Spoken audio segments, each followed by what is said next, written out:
قال رجلان من الذين يخافون أنعم الله عليهم ادخلوا عليهم الباب فإذا دخلتموه فإنكم غالبون وعلى الله فتوكلوا إن كنتم مؤمنين.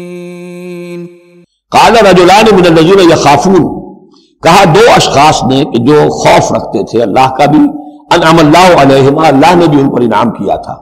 یہ دو شاگرد تھے جو قریبی صحابی یا حواری تھے حضرت موسیٰ کے.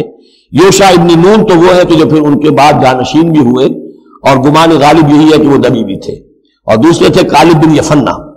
تو ان دونوں نے اپنے قوم کے لوگوں کو سمجھانا چاہا. قال رجلان من الذین یخافون انعم اللہ علیہما ادخلوا علیہم الباب، ہمت کرو دروازے میں ایک دفعہ گھسو تو صحیح.